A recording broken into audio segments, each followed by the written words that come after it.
ایک الماری کی زینت بنا دیا. جس کے بعد ججز نے, جس میں بابر ستار صاحب اور سمن رفت صاحبہ تھیں, انہوں نے کہا کہ بھائی یہ کوئی طریقہ تھوڑی ہے, آپ نے قید کی رپورٹیں بھیج دیں, وہ بھیج دیں گے, آپ سارے کورٹس کی میٹنگ بلائیں اور وہاں پر بیٹھ کر اس کے اوپر بات کریں اور کوئی کانکریٹ, کوئی مثبت, کوئی ثابت قدمی سے اس معاملے کو ایڈریس کرنے کے حوالے سے کوئی اسٹرانگ اور سالڈ سٹیپس جو ہے وہ تجویز کریں, وہ اس میں سے کوئی نتیجہ نکلے. تو انہوں نے اس پریشر میں آگے انہوں نے کہا یار اب یہ ان کا تو منہ بند نہیں ہونا. انہوں نے پھر جو ہے ان کو وہ پورے کے پورے سارے کورٹس کی ایک میٹنگ طلب کی. میٹنگ طلب کرنے کے بعد اس میٹنگ میں یہ فیصلہ ہوا کہ وہ جو پروپوزلز آئے ہیں ان کی روشنی میں ہم لوگ جو رپورٹنگ میکینزمز ہیں, رپورٹنگ میکینزم کا یہ ہے کہ اس طرح کا اگر کسی کے اوپر پریشر آتا ہے, اگر کسی کو انٹرفیئر کیا جاتا ہے اس کے کیس کے معاملے میں, تو وہ ایک پراپر چینل کے تھرو رپورٹ ہو اور رپورٹ ہونے کے بعد اس کے اوپر پرومپٹ ایکشن لیا جائے, ریمیڈیل میجرز لیے جائیں کہ اس کو ختم کرنے کی یا اس کے خلاف جو ہے کارروائی کرنے کا کوئی طریقہ نکالا جائے. اب یہ اس کا نتیجہ نکلا, مگر وہ پوری کی پوری جو مسودہ تھا, یہ سارے کا کہانی تھی, اس کے اوپر 1 انچ بھی فارورڈ موومنٹ نہیں ہوئی اور وہ بھی ابھی کا ابھی پینڈنگ پڑا ہے. اب یہاں تک تو بات جب آ گئی اور اس کے اب انتظار کیا جا رہا تھا کہ یار اب وہ کہانی جو ہے, پریشر تو ابھی بھی چل رہا ہے, اس کے خلاف کوئی سٹیپ نہ لیا گیا ہے, نہ اس کو ایڈریس کیا گیا ہے اس مسئلے کو, تو اب اس جو پینڈنگ ایکشنز ہیں ان کو کیسے آگے لے کے جایا جائے. تو اس سب کے بیچ میں جن لوگوں نے یہ سارا کچھ آرکسٹریٹ کیا تھا اور یہ جن لوگوں کی بات کرتے ہوئے جو ذکر کیا گیا اس رپورٹ کے اندر, وہ جسٹس صدیقی کا بھی کیا گیا. جسٹس صدیقی وہ جنہوں نے باہر کی ایک ایونٹ کے اندر بات کرتے ہوئے پاکستان کی جو فوج ہے, پاکستان کی اسٹیبلشمنٹ ہے, اس کو اس سب کا مورد الزام ٹھہرایا تھا. سو یہ کہے بغیر بھی انہوں نے بہت کچھ اس پٹیشن میں, یہ جو 5 ججز نے کی, اشارہ دے کر پہلا جو انہوں نے کردار جو ہے بے نقاب کیا, انہوں نے کہا کہ یہ پریشر بنیادی طور پہ ایک انسٹیٹیوشن کی جانب سے آ رہا تھا. تو انہوں نے بہت کلیئرلی اب یہ مینشن کر دیا اس سارے کے اندر. اس کے بعد انہوں نے کہا کہ ہم انتظار کر رہے تھے کہ بھئی اس کے اوپر کوئی سٹیپ اس کے اوپر میجر ہو, مگر ابھی ہم یہ سوچ ہی رہے ہیں. تو اس کے فوراً بعد ہمیں دیکھنے کو یہ ملا کہ ججز کی سینیورٹی کے حوالے سے جسٹس جب ہوا سب کچھ, تو اس کے بعد جو جسٹس عامر فاروق تھے ان کو اٹھا کر سپریم کورٹ بھیج دیا گیا اور جسٹس ڈوگر کو اور جسٹس جو سندھ والے تھے ان کو ان کی ٹرانسفر کر کے اسلام آباد بلا لیا گیا. سو مسئلہ حل نہیں کیا گیا. انہوں نے کہا کہ جی یہ مسئلہ تو حل نہیں ہو سکتا بنیادی طور کے اوپر. اندر کی کہانی یہ تھی. تو اس کو مینیج کرنے کے لیے کہانی یہ کی جائے کہ اس سے پہلے کہ کوئی اور سینئر ترین جج جو ہے اس کو یہ ملے, اختیار ملے, ہم یہ سینیورٹی والی گیم جو ہے اس کو ٹاپل کر کے پورے اسلام آباد ہائی کورٹ کا نقشہ ہی بدل دیتے ہیں. اس کو پنجابی میں کہتے ہیں ہیتھلی اٹھے کر دیتے ہیں, دوسرے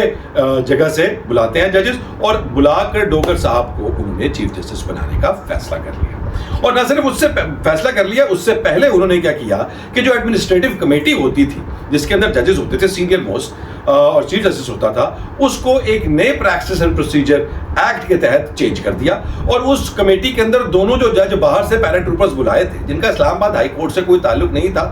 ان کو اس کا ممبر بنا لیا ایک تیسرے جج کے ساتھ, جس کو انلیگل قرار دیا جسٹس سمن رفت نے بھی, جسٹس بابر ستار نے بھی. انہوں نے اس کے خلاف پٹیشنز کی, مگر وہ پٹیشن پینڈنگ ہیں, اس کے اوپر کوئی بات چیت جو ہے وہ نہیں. انہوں نے کہا کہ یہ حکومت نے جو نوٹیفیکیشن جاری کر دیا ہے ہم اس کے اوپر ہی چل سکتے ہیں. وہ نوٹیفیکیشن بھی جاری ہوا, اس کے اوپر اس کو بھی چیلنج کیا گیا. مگر اس سب کے بعد جب جسٹس ڈوگر آ گئے تو اس کے بعد انہوں نے جو ٹائٹل کیا ان 5 ججز کا میں نے آپ کو نام بتایا, ان لوگوں نے جو اپنی پٹیشن کی ہے اس کہانی کے اندر ایک اور ٹائٹل جو ہے کہ جی ٹیک اوور آف اسلام آباد ہائی کورٹ, یعنی کہ اسلام آباد ہائی کورٹ کے اوپر قبضہ, جس کو میں پچھلے 3-4 بلاگ سے آپ کو ڈوگر راج کہہ رہا ہوں. تو وہ جو ڈوگر راج ڈوگر صاحب نے اسٹیبلش کیا, اس کے بعد انہوں نے اس کی پوری تفصیل بتائی کہ ڈوگر صاحب نے بنیادی طور پہ کیا کیا کیا ہے اور ڈوگر صاحب نے کس طرح پورے نظام عدل کو ایک جسے کہتے ہیں شہنشاہی نظام میں تبدیل کر دیا ہے, جہاں پر وہ وہی کرتے ہیں جو کہ ان کا دل کرتا ہے یا ان کے سرپرستوں کا دل کرتا ہے. انہوں نے ایک تو پہلا کام یہ کیا کہ جو ججز کے ڈیوٹیز تھیں, جو ججز کو کیسز ملتے تھے, اس میں اپنی ایڈمنسٹریٹو پاور کو ابیوز کرتے ہوئے, جو کہ وہ کوالیفائی نہیں کرتے تھے اس کمیٹی میں ہونے میں, انہوں نے ان ججز کی جو کام ہے اس کو روکنا شروع کر دیا. اور نہ صرف یہ کہ ان کو ان سے کیسز جو ہے ان کو اسائن کرنے یا ان کے کام کو روکنے کی بات ہے, انہوں نے چلتے ہوئے کیسز کو بیچ میں سسپینڈ کر کے ان سے چھین کر جو ہے وہ دوسرے ججز کو دینا شروع کر دیا. یعنی کہ جہاں نظر آنا شروع ہوا کہ فلانا فلانا فلانا جج جو ہے, مثال کے طور پر اس میں کون سے ججز ہیں جن کے ساتھ یہ ہوا, آپ کے سامنے جسٹس سردار اسحاق خان صاحب ہیں, بابر ستار صاحب ہیں, جسٹس سمن رفت ہیں, ان سب کے ساتھ یہ ہوا کہ جی وہ کیس دیکھ رہے ہیں, وہ کیس سن رہے ہیں, اور کیس کی پروسیڈنگ کے دوران ان سے وہ کیس لے لیا جاتا ہے, کیونکہ کسی کو کہیں پر بیٹھے ہوئے مثال کے طور پہ جسٹس روگر صاحب کو یہ لگتا ہے, اور تو کوئی اس کی سمجھ میں نہیں آتی کہ بھی فیصلہ ان کی مرضی کا نہیں ہوگا, تو پھر وہ کیس اٹھا کے کسی ایسے جج کو دے دیا جاتا ہے جو کہ وہ فیصلہ مرضی کا کرے. بالکل اسی طرح سے جس طرح سے بابر ستار صاحب نے جو فیصلہ کیا ابھی یہ پی ٹی اے کے چیئرمین کے حوالے سے کہ وہ جنرل صاحب ریٹائرڈ نہیں ہو سکتے, تو آپ دیکھیں کہ عدلیہ ہماری اگر چاہے تو کتنی سوئفٹلی اور کتنی جلدی ایکٹ کرتی ہے. ایک ہی دن کے اندر وہ پورے کا پورا اوور ٹرن ہو گیا اور وہ بحال بھی ہو گئے. تو اس طرح کے معاملات شروع ہو گئے. وہ سارا کچھ دیکھتے ہوئے انہوں نے نہ صرف یہ کیا بلکہ انہوں نے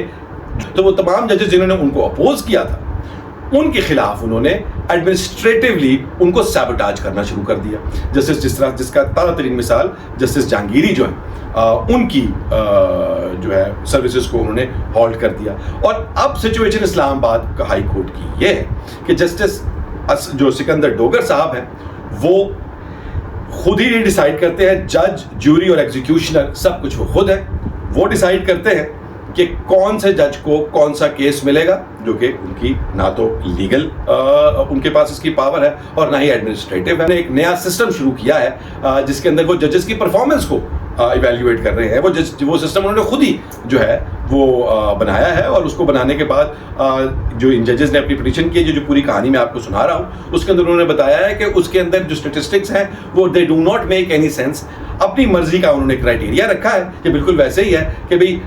مجھے ایکس وائی زی میں سے ایکس پسند ہے تو میں اپنا کرائٹیریا ایسا بناؤں کہ ایکس اس کے اوپر جو ہے وہ بیسٹ فٹ آتا ہو. تو وہ اس کا وہ کرائٹیریا بھی انہوں نے چیلنج کیا ہے کہ پرفارمنس کا کرائٹیریا جو ہے وہ انتہائی غلط ہے. تو بیسیکلی اس وقت جو انہوں نے بتایا ہے کہ سچویشن یہ ہے کہ اسلام آباد ہائی کورٹ کے اندر بنیادی طور کے اوپر آپ یہ امید نہیں کر سکتے کہ آپ کو جسٹس, آپ کو انصاف کسی بھی کیس میں میسر ہوگا اس وقت تک جب تک جسٹس ڈوگر صاحب جو ہے وہ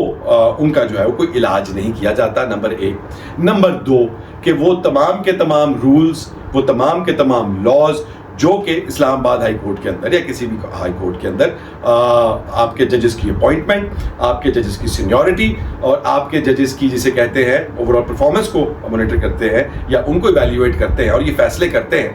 وہ تمام کے تمام جو ہیں وہ رولز کے مطابق کیے جائیں. رولز کو وائلیٹ کر کے یہ جو ایڈمنسٹریٹو کمیٹیز بنائی گئی ہیں, جو پریکٹس اینڈ پروسیجر لاز لے کے آئے گئے ہیں جن کو ایک فل کورٹ ہی کر سکتا ہے. جیسے سمن رفت نے اس رپورٹ میں یہ بھی لکھا, سچ مجھے یاد آیا کہ جو آپ کے رولز پریکٹس اینڈ پروسیجرز ہیں اس کو ایک صرف فل کورٹ کے علاوہ اور کوئی امینڈ نہیں کر سکتا, یا جوڈیشری جو ہے اس کو خود جو ہے امینڈ کر سکتی ہے. مگر یہ سب کا سب پارلیمنٹ کے تھرو کیا گیا جس کے اوپر انہوں نے کہا کہ یہ انلیگل اور انکانسٹیٹیوشنل ہے. وہ بات ابھی تک سیٹل نہیں ہوئی ہے, مگر اس کے باوجود سب کچھ آپ کی آنکھوں کے سامنے ہے کہ چل رہا ہے کس طرح سے. پہلے رولز کے تھرو, پھر امینڈمنٹس کے تھرو جو ہے اسلام آباد ہائی کورٹ کو فتح کرنے کی کوشش کی جاتی رہی, اور جب وہ سب کا سب فیل ہو گیا تو اس کے بعد پھر ایک ڈوگر راج وہاں پر لگایا گیا. وہ کہتے ہیں کہ جی گھی سیدھی انگلی سے نہیں نکل سکتا, تو پھر ہم انگلی نہ صرف ٹیڑھی کریں گے بلکہ وہ انگلی ایک ٹریگر پہ رکھ کے باقی سب کے کن پٹیوں کے اوپر جو ہے وہ رکھ دیا جائے گا, تاکہ وہ کہیں گے کہ بھئی اگر آپ ہماری بات اٹس آر وے اور دا ہائی وے, آپ ہمارے ساتھ ہماری بات مانیں گے, ہماری مرضی کے فیصلے دیں گے, ہماری مرضی کے کام کریں گے تو آپ چل سکتے ہیں. اگر آپ نہیں کریں گے تو آپ کی پرفارمنس کا بھی ہم بیڑا غرق کر دیں گے. اگر آپ نہیں کریں گے تو آپ کو تذلیل بھی کریں گے, آپ کی بے حرمتی بھی کریں گے, آپ کی بے عزتی بھی کریں گے. آپ جس کیس کو سن رہے ہوں گے آپ کے سامنے سے وہ فائلز اٹھا لی جائیں گی اور آپ کو فارغ کر دیا جائے گا. اور اگر یہ سب بھی نہیں چلے گا تو پھر آپ کو مکمل طور پہ جس طرح جسٹس جہانگیری کو, طارق جہانگیری صاحب کو جو ہے وہ اس سب کے اندر جو ہے بالکل اپنی سروس سے, اپنی ڈیوٹیز کرنے سے روک دیا گیا ہے, تو پھر ہم یہ بھی کریں گے. یعنی کہ اس ادارے کے اندر جس کا کام آپ کے ملک کے اندر جسٹس فراہم کرنا ہے, وہاں پر لا آف دا جنگل چلے گا. یہ سارا کچھ میں نہیں کہہ رہا, یہ کوئی میری رائے نہیں ہے، میں نے آپ کو صرف اور صرف وہ بتایا ہے کہ وہ جو سارا کچھ انہوں نے آج ان 5 ججز جسٹس سمن رفت، جسٹس بابر ستار، جسٹس طاہر جہانگیری، جسٹس اعجاز اسحاق خان اور جسٹس اختر صاحب جو ہیں وہ ان 5 نے جو سبمٹ کروائی ہے، اس کی ایفیکٹیوٹی اور اس کی آؤٹ کم جو بعد میں اس پٹیشن پر ہوگا، وہ فیصلہ وہ ایک ثانوی، وہ ایک سیکنڈری چیز ہے. کیونکہ اب وہ جو کہتے ہیں نا کہ چکن اور ایگ والا مسئلہ ہے نا، کہ آپ ایک عدالتی نظام جو کہ انصاف فراہم نہیں کر رہا، جس میں کہ انٹرفیئر کیا جا رہا ہے، جس کے کہ ٹاپ عہدیداران جو بٹھائے گئے ہیں لا کر، وہ اس ساری سازش کا حصہ ہے یا وہ سارے ایکٹ کا حصہ ہے، آپ ان کے سامنے ہی ان کے کیے کے خلاف جب کر رہے ہیں تو آپ کو کیا فائدہ ہے؟ تو اس کا جواب یہ ہے کہ بھائی فائدہ،